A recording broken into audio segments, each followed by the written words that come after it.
HD सच्ची कहानियों पर आप सभी का स्वागत है। मेरी माँ एक बहुत पढ़ी लिखी औरत थी और मेरे पापा बिजनेसमैन थे। वे अपने बिजनेस के सिलसिले में बहुत बिजी रहते थे और एक मुसलमान होने के बाद भी बहुत शराब पिया करते थे। पर माँ को और मुझे बहुत चाहते थे और हमारी हर ख्वाहिश पूरी किया करते थे। माँ हमेशा पापा को कहती थी, आप ये शराब पीना छोड़ दीजिए, पर वह अपने बिजनेस में इतने बिजी रहते थे। माँ की इस बात को हमेशा इग्नोर किया करते थे और कहा करते थे, बस तुम अपने काम से काम रखा करो, मेरे पीने खाने पर तुम्हारा कोई पाबंदी नहीं होना चाहिए। मेरी माँ की बातों को एक कान से सुनकर दूसरे कान से निकाल दिया करते थे और मैं भी बचपन से ही पापा को ऐसे देखते आ रही थी और मैं बिल्कुल अपने पापा के नक्शे कदम पर चल रही थी। माँ मुझे देखकर बहुत परेशान हो जाया करती थी और पापा को बातें सुनाया करती थी, कम से कम तुम अपनी जवान बेटी पर कंट्रोल करो, उसका कुछ तो ख्याल करो, जो चीज़ तुमसे मांगती है तुरंत उसको हाजिर कर देते हो। इसी तरह एक दिन मेरी मम्मी का इंतकाल हो गया। अब मेरे पापा रोज़ रात को एक कॉलगर लड़की को अपने साथ लाते थे और पापा शराब पीकर उस लड़की के साथ पूरी रात अय्याशी करते और मैं जब भी पापा घर पर ना होते तो पापा के कमरे में जाकर शराब पीने लग जाती थी। धीरे धीरे मुझे शराब की आदत हो गई थी। एक दिन पापा के दोस्त ने देखा तो मुझसे दोस्ती लगा ली और मेरा ऐसा हमदर्द बना, मैंने उसके साथ सारी हदें पार कर गई थी। एक दिन वो मेरे कमरे में था कि किसी ने कमरे की लाइट ऑन कर दी। मेरी तो जान निकल गई जब मेरे सामने। अब सुनिए मेरी पूरी कहानी। मेरा नाम तराना है। मैं बहुत ही अमीर बाप की बेटी हूँ। मेरे पापा मेरी हर ख्वाहिश पूरी किया करते थे। मेरी माँ हमेशा से मेरे पापा को समझाती थी कि लड़की को इतना सर ना चढ़ाओ, उसे कुछ सिखाओ कि तुम्हें अगर कुछ लेना है तो उसके लिए तुम्हें मेहनत करनी पड़ेगी। लेकिन मेरे पापा कहते थे, ये दौलत किस काम आएगी, हमने ये दौलत कब्र में नहीं लेकर जानी, ये सब कुछ हमारी बेटी क्या है और हम उसकी हर ख्वाहिश को पूरा करेंगे। मेरी मम्मी मेरे पापा को बार बार यही कहती थी, ये लड़की बिगड़ रही है, मगर मेरे पापा को मेरी कोई फिक्र ही नहीं थी। एक दिन मैंने अपने नाना के साथ भी बदतमीजी करती थी, उन्हें गालियाँ भी देती थी। मेरी माँ ने मुझे थप्पड़ लगा दिया और पापा से कहा, उसने मेरे बाप के साथ बदतमीजी की है, ये लड़की बहुत ज़्यादा ख़राब हो गई है। मेरे पापा ने कहा, अच्छा बस भी कर दो, क्या हो गया, उसने तुम्हारे बाप के साथ बदतमीजी की है, उनकी नातिन भी तो है और बच्ची भी है, तुम्हें ज़्यादा गुस्सा क्यों आ रहा है, शायद वे तुम्हारे बाप हैं इसलिए, तुम ही थोड़ा बर्दाश्त कर लो। मेरी माँ ने कहा, ये आपने कैसी बात कर दी है, बदतमीजी तो बदतमीजी होती है। मेरे पापा ने कहा, अपने तराना बेटी के खिलाफ कोई बात नहीं सुन सकता। मेरी मम्मी ने कहा, आप उसको बिगाड़ रहे हैं और एक दिन बहुत पछताओगे। लेकिन मेरे पापा इस बात पर कभी ध्यान नहीं देते थे, बल्कि मुझे और ज़्यादा आज़ादी दिया करते थे। मैं उनसे जो मांगती थी वो मुझे ला कर देते थे, जो भी कहती थी वो मुझे मिल जाता था। अभी बात मेरे मुंह में होती थी, चीज़ मेरे लिए हाजिर कर दी जाती थी। उनके पास पैसे बहुत थे, दिल खोल कर मुझ पर खर्च किया करते थे। मैं स्कूल में पढ़ती, स्कूल में भी मैं अपने पैसों की दबंगई लड़कियों पर खूब दिखाती थी। लड़कियों के साथ लड़ाई झगड़ा करना शुरू कर दिए थे, क्योंकि मुझे अपने बाप की दौलत पर बहुत गुमान था और दूसरी सब लड़कियां मेरी खूबसूरती की तारीफ़ किया करती थी। मुझे खुद पर और भी नाज होने लगा था। एक दिन मैंने अपने स्कूल की एक लड़की का सर पकड़कर दीवार में दे मारा था और उसका सर फट गया। उस लड़की की कोई गलती भी नहीं थी, बस उसने मुझे घूर कर देखा था। मुझे उस पर गुस्सा आ गया था। स्कूल वालों ने मुझे स्कूल से निकाल दिया था। तब मेरे पापा ने स्कूल वालों को बहुत बुरा भला कहा और मुझे एक और बड़े स्कूल में दाखिला करवा दिया।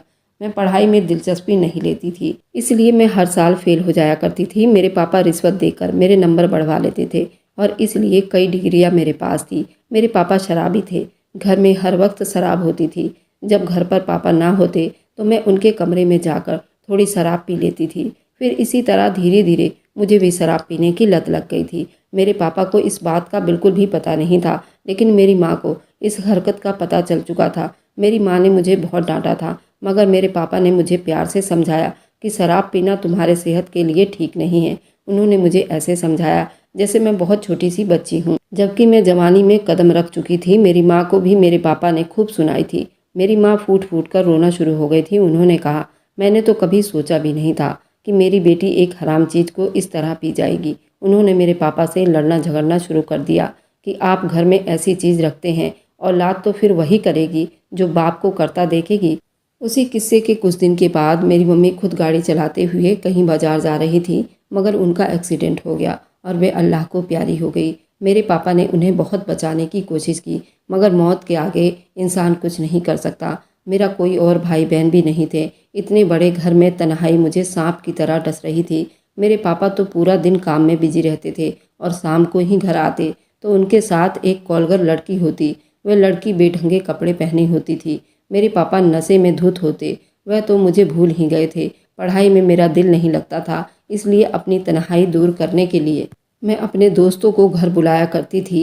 हम घर में पार्टी करते थे और खूब हंगामा करते थे। मेरे पापा कहते थे कि मेरे पास पैसों की कोई कमी नहीं है, बस मेरी बेटी खुश रहे। उसके बाद अगर मैं कोई बहुत बड़ी फरमाइश कर देती तो वह भी जल्दी पूरी कर दी जाती थी। मैंने न जाने कितनी सारी चीज़ें जमा कर ली थी। मेरे पास लाखों रुपए के जूते, कपड़े, तरह तरह महंगे ब्रांड के बहुत सारे सामान पड़े हुए थे। ये सब चीज़ें मेरे दोस्त भी मुझसे मांग कर ले जाया करते थे और मैंने कभी उनसे ये चीज़ वापस नहीं मांगी थी। मेरे पापा अपने बिजनेस और अय्याशी में बिजी रहते थे। उन्होंने मेरे बैंक अकाउंट में इतने पैसे रखवा दिए कि अब मुझे उनसे पैसे मांगने की ज़रूरत भी नहीं होती थी। इस तरह मेरी एक लड़के से दोस्ती हो गई। उसने मुझसे मोहब्बत का इजहार कर दिया। मैं भी उसकी दीवानी हो गई। हम अकेले में मिलना जुलना शुरू कर दिए थे। जब मैंने उससे कहा कि अब हमें शादी कर लेना चाहिए, तब उसने मना कर दिया और कहा कि शादी तो वह अपने ख़ानदान में ही करेगा। उसके बाद उसने मेरे साथ दोस्ती ख़त्म कर दी थी और मैं अपना सब कुछ गंवा चुकी थी। उस किस्से के बाद मैंने कई लड़कों से दोस्ती की और जब मेरा दिल भर जाता तो मैं उनसे बात ख़त्म कर देती थी। उसके बाद मेरी ज़िंदगी में कई लड़के आते जाते रहे, लेकिन इन सारी बातों का मेरे पापा को कुछ भी पता नहीं था। वे समझते थे कि मैं अपनी सहेलियों के साथ बिजी रहती हूँ, उनसे मुलाकात करने जाया करती हूँ। एक बार मेरी मुलाकात मेरे पापा के दोस्त से हो गई और वो मेरे पापा को मिलने आया था, मगर पापा घर पर नहीं थे। वह इतनी अच्छी बातें करता था कि पहली मुलाकात में ही हमारी दोस्ती हो गई थी और उसके बाद वह अक्सर हमारे घर आ जाया करता था। हम दोनों कमरे में बैठकर शराब पिया करते थे। हमारे घर में एक बूढ़ी औरत काम करती थी। उसको सारी बातों का पता था, लेकिन वह जुबान नहीं खोलती थी। मुझे समझाने की बहुत कोशिश करती तो मैं उसे सख्ती से डांट दिया करती थी। मेरी शराब पीने की आदत बढ़ती ही जा रही थी। मेरी ज़िंदगी तो मेरे हिसाब से बहुत अच्छी ही चल रही थी। मैं बहुत ज़्यादा खुश थी और उससे ज़्यादा अच्छा और क्या हो सकता था। लाखों रुपए के शॉपिंग करना, अपनी मर्जी के काम करना, अपनी पसंद के लोगों से दोस्ती करना, यही सब कुछ तो मैं चाहती थी। मुझे इस तरह ज़िंदगी गुजारते हुए 2 साल हो गए थे। मेरे पापा ने एक दिन मुझे गौर से देखा, हैरान रह गए। हम लोग साथ बैठकर चाय पी रहे थे। पापा ने मुझे सूरज की रोशनी में देखा तो वह कहने लगे कि ये तुम्हारे चेहरे पर निशान क्यों पड़ गए हैं? ये निशान तो ऐसे औरतों के चेहरे पर होते हैं जिन्होंने 4-5 बच्चे पैदा किए होते हैं। तुम अपना ख्याल रखती क्यों नहीं हो? तुम तो मुझसे पार्लर के जाने के लिए बहुत सारे पैसे लेती हो। मैंने कहा कि पता नहीं पापा, मुझे खुद नहीं पता मेरे साथ ये क्या हो रहा है, जबकि मुझे पता था कि मेरे साथ ये सब क्या हो रहा है। जब इंसान गलत काम करता है और गुनाह में पड़ जाता है तो उसके साथ ऐसे ही होता है। उसके बुरे अमल उसके चेहरे पर नज़र आना शुरू हो जाते हैं और अक्सर औरतों में तो ये ज़्यादा ही नज़र आने लग जाता है। मेरे पापा भी बड़े रंगीन शौक मिजाज आदमी थे। उन्होंने मुझे कोई जवाब नहीं दिया था, बस चुपचाप हो गए थे। इसका मतलब कि वे कुछ सोच रहे थे। मैं सर झुकाकर चाय पीने लगी थी। थोड़ी देर के बाद धूप से उठकर एक तरफ हो गई, लेकिन जो पापा ने देखा था वह देख चुके थे। कुछ दिन इसी तरह गुजर गए। एक दिन पापा शहर से बाहर गए हुए थे और पापा का वही दोस्त जिसके साथ मेरी दोस्ती थी, मैंने उसे घर बुलाया था। हम लोग कमरे में बैठे शराब पी रहे थे जब अचानक से कमरे का दरवाज़ा खुला और मेरे पापा मेरे कमरे में दाखिल हो गए थे। हम दोनों को उस हाल में देखकर उनका गुस्सा 7वें आसमान पर पहुंच गया था। पापा को देखकर मेरा दिमाग चकरा गया था। मैंने भी झूठ बोल दिया कि आपका दोस्त अभी अभी आए हैं, मगर बस वह सब कुछ जान गए थे। उन्होंने मुझे थप्पड़ मारा और पुलिस को बुलवाकर अपने दोस्त को पुलिस के हवाले कर दिया और उस पर केस कर दिया। उसने पापा के कंपनी से पूरे 50 लाख का घपला किया था। उन्होंने मेरा कमरा बाहर से लॉक कर दिया। सुबह मेरी जब सहेलियों को घर बुलाया, मुझे पता था वो मेरा साथ देंगी। मेरे पापा ने कहा कि मुझे मेरी बेटी की जो पूरी सच्चाई बताएगा मैं उसे पूरे 10 लाख रुपए दूंगा। मेरे पापा मेरे दोस्तों की कमजोरी से वाकिफ थे। मेरे सभी दोस्तों ने मेरे सारे राज खोल दिए थे। ये दुनिया सिर्फ पैसों के पीछे भागती है। मेरे सहेलियों ने भी मुझसे वफा नहीं की थी, मगर हकीकत तो मैंने भी अपने साथ वफा नहीं की थी। मैं हैरान रह गई। ये वही सहेलियाँ थी जो मेरे साथ मिलकर ये सब कुछ किया करती थी, लेकिन 10 लाख रुपए के लिए उन्होंने मुझे धोखा दे दिया था। मैं ही पागल थी जो उन पर भरोसा किया करती थी। मेरे पापा ने अपना सर पकड़ लिया था। मैं पापा के सामने शर्मिंदा हो चुकी थी। मेरे पापा ने कहा कि मैंने तुम्हारी हर ख्वाहिश पूरी की है, तुमने जो मांगा तुम्हें ला कर दिया, मगर आज तुमने मेरी इज्जत खाक में मिला दी है। मैं अब सारी जिंदगी सर उठाकर नहीं जी सकूंगा। वह इतना कहकर बाहर चले गए थे। मैं सोचने लगी, पता नहीं अब क्या होगा। मगर अगले ही दिन जो पापा ने मेरे साथ किया, मैं कभी सपने में भी नहीं सोच सकती थी। उन्होंने मेरी शादी करवा दी। शायद यही उनके लिए बहुत अच्छा था, वह मेरी शादी करवा देते। लेकिन मेरी शादी किससे करवाई जा रही थी, ये देखकर मेरे कदमों तले से ज़मीन निकल गई, क्योंकि उन्होंने मेरी शादी एक फ़कीर से करवा दी थी। मैं उसको देखते ही हैरान रह गई थी। वह हमारे घर भीख मांगने आया करता था। आज वह आदमी मेरा शौहर बन चुका था। मैंने पापा को कहा, ये नहीं हो सकता पापा, आप मेरे साथ ऐसा नहीं कर सकते, आप मुझे इतनी बड़ी सज़ा नहीं दे सकते। मेरे पापा ने कहा, तुम इतनी बड़ी सज़ा की हकदार हो, तुमने सब कुछ मिट्टी में मिला दिया है। मगर मैं अपने पापा को ये बात कैसे समझाती कि मैं अपनी तन्हाई से तंग आ चुकी थी और उस तन्हाई को दूर करने के लिए मैंने ये कदम उठाया था। पापा ने मुझ पर खूब गुस्सा किया था। तुम्हारी माँ ठीक कहती थी। पापा ने मेरी ज़रूरत का सामान नौकरों से पैक करवाया और मुझे कुछ पैसे भी दिए, लेकिन इतने पैसे तो मैं 1 घंटे में ही ख़त्म कर दिया करती थी। उन्होंने कहा कि दोबारा अपनी शक्ल लेकर यहाँ मत आना।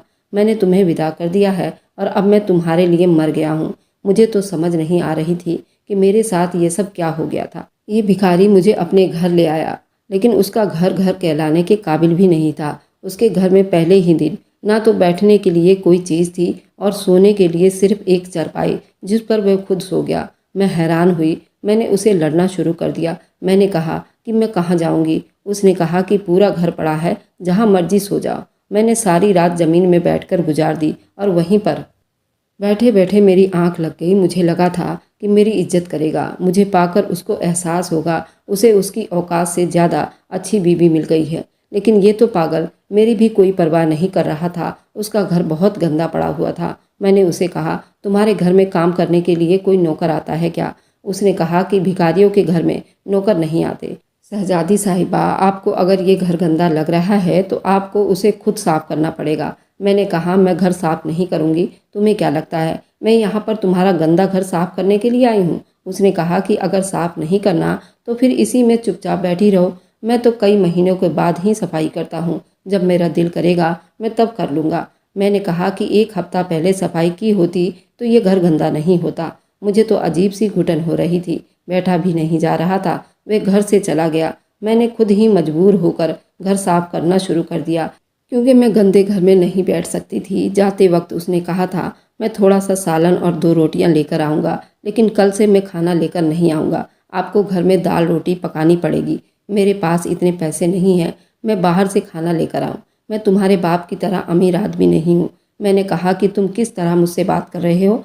आज तक मुझसे किसी ने इस तरह बात नहीं की। उसने कहा कि आम लोग अपनी बीवियों से इसी तरह बात करते हैं।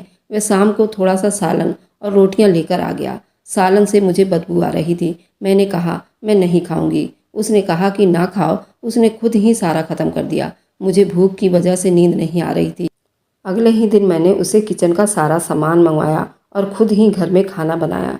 जब खाना बनाकर मैंने उसके सामने रखा, उसने जैसे ही निवाला लिया तो कहने लगा, ये खाना बनाया है तुमने? तुम्हारी माँ ने तुम्हें खाना बनाना नहीं सिखाया? मुझे उसकी बात पर गुस्सा आ गया था। मैं रोते हुए उठकर दूसरे कमरे में चली गई थी। हम दोनों में मियाँ बीवी वाला कोई रिश्ता भी नहीं था। मेरा दिल करता मैं उसके घर से भाग जाऊँ, क्योंकि मेरा शौहर पूरा दिन किसी न किसी बात पर नुक्ताचीनी करता रहता था। मुझे घर का काम भी करवाता था और बात बार पर मेरी बेइज्जती करता था। मैं तो न जाने किस मुसीबत में फंस गई थी। मेरे बाप ने मुझे बहुत बड़ी सज़ा दी थी। मैं अपने बाप के घर भी नहीं जा सकती थी, क्योंकि उन्होंने मुझसे सारे रिश्ते नाते ख़त्म कर दिए थे। मैंने उससे कहा कि मेरे पास तो पहनने के लिए कपड़े नहीं हैं। उसने कहा कि मेरी मम्मी के कुछ पुराने कपड़े हैं, वही पहन लो। जब मैंने कपड़े देखा तो मैं हैरान होने लगी। ऐसे कपड़ों में तो मेरे जैसे 3-4 औरतें घुस जाती। मैंने कहा, मैं ये कपड़े नहीं पहनूंगी, उसमें से बदबू आ रही है। उसने कहा कि अगर तुम ये कपड़े नहीं पहनोगी तो तुम्हारे अपने कपड़ों में से बदबू आने लगेगी।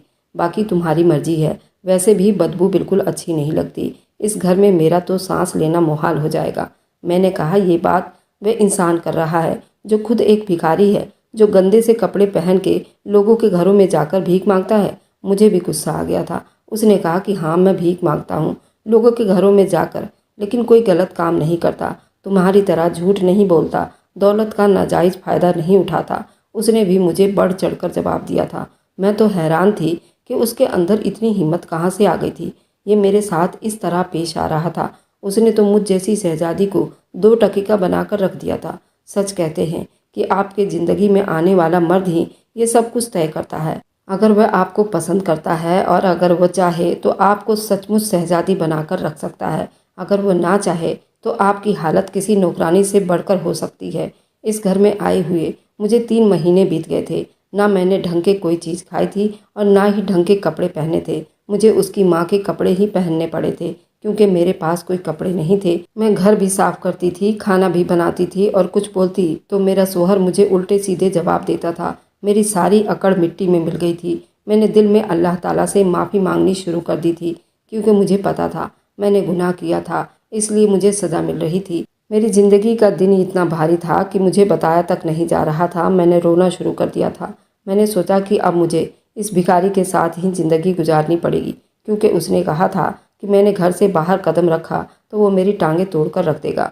मैं कमरे में सोई थी और वह दूसरे कमरे में सोता था। हर बात में उसकी मर्जी होती थी जो मुझे बहुत बुरी लगती थी। लेकिन अब मेरा सारा गुरूर टूट चुका था। आज मुझे अपने शोहर के कमरे में किसी औरत की आवाज़ आ रही थी। मैंने जैसे ही शोहर के कमरे में कदम रखा तो सामने का मंजर देखकर हैरान रह गई। मेरा शोहर 3 औरतों के साथ खूब हंसी टिटोली कर रहा था और खूब बिजी था। उनके साथ हंसी मजाक कर रहा था और वह उन औरतों से बिल्कुल चिपक कर बैठा हुआ था। मेरे कदमों तले से ज़मीन निकल गई थी। मैंने कहा कि तुमने मेरे साथ क्या कुछ नहीं किया और अब तुम मेरे साथ बेवफाई कर रहे हो। उसने कहा कि बेवफाई कैसी? तुम भी तो शादी से पहले ये सब कुछ कर चुकी हो। तुम तो अमानत में खयानत करके आई हो। अब तुम वैसे ही सब कुछ देखना पड़ेगा, तो तकलीफ़ क्यों हो रही है? आज मुझे सच में बहुत शर्मिंदगी हो रही थी। मैं बहुत बड़े बड़े गुनाह किए थे, मगर इन सब के पीछे मेरे बाप का कसूर था क्योंकि वह खुद शराब पीता था। वह भी इसी तरह की औरतों को घर लाया करता था। हर रात एक नई औरत होती थी। मैंने अपने शोहर के कदमों में जाकर बैठ गई। मैंने कहा कि खुदा के लिए ऐसी बातें ना करें, मेरा दिल फटा जा रहा है। कह दो कि ये सब कुछ झूठ है। कह दो कि तुम्हारा उन औरतों के साथ कोई ताल्लुक़ नहीं है, नहीं तो मैं पागल हो जाऊंगी। मैंने बुरी तरह से रोना शुरू कर दिया था। वे औरतें मुझ पर हंसने लगी थी। फिर मेरे शोहर ने मेरा मुंह थोड़ी से पकड़कर अपनी तरफ किया और कहा, ये सब कुछ झूठ है। मेरा उनके साथ कोई चक्कर नहीं है। मुझे ऐसा लगता है शायद वो मुझ पर तंज कर रहा है। मुझे लगा कि वो मुझसे चुपचाप चीट कर रहा है, पर मुझसे बहुत आराम से बोल रहा था। उसने औरतों को कहा, यहाँ से चले जाओ। उसने कहा कि मुझे ये सब कुछ करने के लिए तुम्हारे बाप ने कहा था ताकि तुम्हें ज़िंदगी की समझ आ जाए। मैं ये सब कुछ जानबूझकर कर रहा था।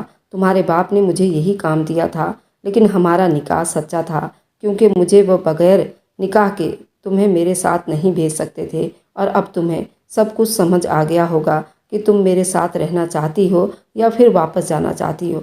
मैंने कहा कि मैं इज्जत की ज़िंदगी जीना चाहती हूँ क्योंकि मेरे दिल में यही था, मैं यही चाहती थी। वह भी हैरान रह गया। फिर शाम को वो मुझे मेरे पापा से मिलवाने ले गया, मगर मैं अपने पापा को देखकर मेरे कदमों तले से ज़मीन निकल गई थी। मेरे पापा ने दाढ़ी रख ली थी। उन्होंने मुझे गले से लगाया और कहा कि बेटी, मुझे माफ़ कर दो। अगर तुम गलत थी तो मेरी वजह से थी, क्योंकि मैं खुद ऐसा इंसान था। मेरी सारी ज़िंदगी शराब और बाजारू औरतों के पीछे भागता हुआ बीत गया। मैंने ये भी ना देखा ये सब करने से मेरे घर का माहौल ख़राब हो रहा है। मेरी बेटी भी मेरी जैसी हो गई। मगर मेरी बेटी, अब मैंने इन सब चीज़ों को तौबा कर ली है। मैंने अपने अल्लाह से रो रो कर माफ़ी मांग ली है और तुम भी अपने गुनाहों की अल्लाह से माफ़ी मांग लो। मेरे पापा रोते हुए मुझसे माफ़ी मांग रहे थे। मैंने अपने पापा को गले से लगाया। मेरा शौहर कोई भिखारी नहीं था, बल्कि वो मेरे पापा के ऑफिस में काम करता था। उसका असली नाम परवेज़ था और वह बहुत ही नेक इंसान था। पापा ने जानबूझकर उसे भिखारी वाला हुलिया में हमारे घर भीख मांगने के लिए भेजा करते थे ताकि मुझे सच में यकीन हो जाए कि परवेज़ एक भिखारी है। और फिर मेरी उसके साथ शादी कर दी थी। मैंने भी अल्लाह ताला से अपने गुनाहों की माफ़ी मांग ली थी। अगर पापा मेरी शादी परवेज़ से ना करवाते, शायद मैं कभी सही रास्ते पर ना आ सकती थी। उन्होंने मेरी अच्छाई के लिए ये कदम उठाया था। आज मैं और पापा और परवेज़ हज करने के लिए अल्लाह ताला के घर आए हुए थे। पापा ने रो रो कर अल्लाह ताला से अपने गुनाहों की माफ़ी मांग रहे थे।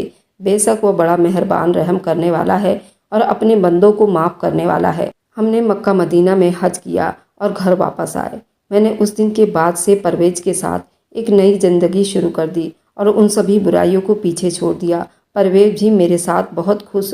उसने कभी मेरे पिछले ज़िंदगी का ताना नहीं दिया। मैं और मेरे पापा और परवेज़ एक ही घर में रहते थे क्योंकि परवेज़ का कोई अपना माँ बाप नहीं था। वह अनाथ था। वह मेरे बाप को पाकर बहुत खुश था क्योंकि उसको एक बाप का प्यार मिल रहा था और मैं भी बहुत खुश थी क्योंकि परवेज़ एक बहुत अच्छा इंसान था। मेरी एक छोटी सी गुड़िया भी पैदा हुई थी जो कि बहुत ही खूबसूरत है। परवेज़ उसे बहुत प्यार करता है लेकिन मेरे बाप की तरह नहीं। उसे हर चीज़ का एहसास दिलवाता है। ये पैसे और दौलत मेहनत से आते हैं और उसको उतना ही देता है जितना उसको ज़रूरत है और उसे अपने साथ मेहनत भी करवाता है क्योंकि मेहनत करेगा आदमी तभी पैसों की कीमत का पता चलेगा, नहीं तो वह भी मेरी तरह अय्यास परस्त हो जाएगा। अगर आप लोग मेरी बात से सहमत हैं तो मुझे कमेंट में ज़रूर बताइएगा। अगर आपको आज की कहानी पसंद आई है तो वीडियो को ज़रूर लाइक कीजिएगा और अपने दोस्तों के साथ शेयर भी कीजिएगा। और हाँ, अगर आपने अभी तक हमारे चैनल को सब्सक्राइब नहीं किया है तो ज़रूर सब्सक्राइब कर ले। मिलते हैं हम अपनी कल की एक नई दिलचस्प कहानी के साथ। मुझ पर सदा अपना प्यार और स्नेह बनाए रखें। सभी को मेरा प्यार भरा नमस्कार दोस्तों।